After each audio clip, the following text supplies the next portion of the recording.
علیکم ورحمۃ اللہ وبرکاتہ۔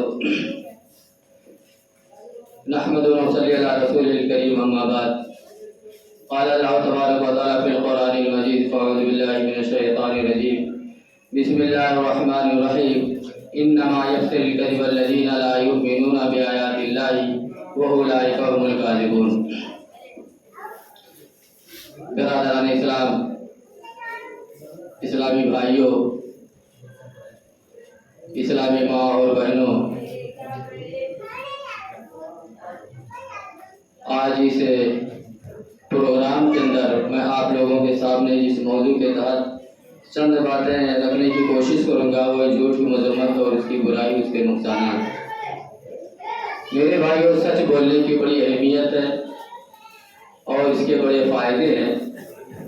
سچ بولنے کی اتنی اہمیت ہے کہ اللہ تبارک و تعالیٰ کی صفتوں میں سے ایک بہت بڑی صفت ہے۔ چنانچہ اللہ رب العالمین ارشاد فرماتے ومن اصدق من اللہ حدیثا، یعنی بات میں اللہ تبارک و تعالیٰ سے سچا کون ہے؟ بات کرنے میں اللہ تبارک و تعالیٰ سے زیادہ سچی بات کرنے والا کون ہے؟ سچ بولنے کی بڑی اہمیت، اس کے بڑے فائدے ہیں۔ ایک مقام پر اللہ تبارک و تعالیٰ نے سچ بولنے کی فضیلت، اس کی اہمیت کا تذکرہ کرتے ہوئے ارشاد فرمایا یا ایھا الذین آمنوا اتقوا اللہ وقولوا قولا سدیدا یصلح لکم اعمالکم ویغفر لکم ذنوبکم۔ اللہ رب العالمین نے اس آیت کریمہ کے اندر اہل ایمان کو خطاب کرتے ہوئے ارشاد فرمایا کہ اے ایمان والو، تم اللہ تبارک و تعالیٰ سے ڈرو اور صاف سیدھی گفتگو کرو تو اللہ تبارک و تعالیٰ تمہارے گناہوں کو بخش دے گا اور تمہارے اعمال کی اصلاح کر دے گا۔ یہ سچ بولنے کی، صاف سیدھی گفتگو کرنے کی فضیلت اللہ رب العالمین نے اپنے کلام مجید کے اندر بیان فرمائی۔ میرے بھائیوں، اگر ہم اور آپ یہ چاہتے ہیں کہ ہمارے اعمال کی اصلاح ہو جائے، آج ہمارے اعمال کے اندر بہت ساری گڑبڑیاں، بہت ساری بگاڑ ہیں، بہت سارے فساد ہیں، تو اگر ہم اور آپ یہ چاہتے ہیں کہ ہمارے اعمال کی اصلاح ہو جائے تو ہم اور آپ سچ بولیں، صاف سیدھی گفتگو کریں، سچی بات کہیں۔ اور اللہ تبارک و تعالیٰ دوسری بات کا تذکرہ کرتے ہوئے بیان فرمایا کہ یہ تمہارے گناہوں کی مغفرت فرما دے گا۔ آج ہم قدم قدم پر گناہ کے کام کرتے چلے جا رہے ہیں، سر سے لے کر پاؤں تک گناہوں میں ڈوبے ہوئے ہیں۔ اگر ہم یہ چاہتے ہیں کہ ہم اپنے گناہوں کی مغفرت کروا لیں تو ہمیں اور آپ کو سچ بولنا ہوگا، صاف سیدھی گفتگو کرنی ہوگی۔ میرے بھائیوں، سچ بولنے کی اتنی اہمیت ہے کہ یہ سچ تمام نیکیوں کی جڑ ہے اور تمام برائیوں کو ختم کر دینے والی ہے۔ جیسا کہ اللہ کے رسول صلی اللہ علیہ وسلم کی خدمت میں ایک شخص نے حاضری دی اور کہا اللہ کے رسول صلی اللہ علیہ وسلم، میرے اندر 4 بڑے بڑے گناہ پائے جاتے ہیں، میں 4 بڑے بڑے گناہوں کا ارتکاب کرتا ہوں۔ اے اللہ کے رسول صلی اللہ علیہ وسلم، میں ان 4 گناہوں کو ایک ساتھ نہیں چھوڑ سکتا، بلکہ آپ ان میں سے کسی ایک گناہ کو چھوڑنے کے لیے کہیں کہ جس کی وجہ سے میرے اندر سے 4 برائیاں ختم ہو جائیں۔ اس آدمی نے کہا اللہ کے رسول صلی اللہ علیہ وسلم، میں زنا کرتا ہوں، شراب پیتا ہوں، چوری کرتا ہوں، جھوٹ بولتا ہوں۔ اے اللہ کے رسول صلی اللہ علیہ وسلم، یہ 4 بڑے بڑے گناہ میرے اندر پائے جاتے ہیں۔ اللہ کے رسول صلی اللہ علیہ وسلم نے ارشاد فرمایا کہ تم جھوٹ بولنا چھوڑ دو۔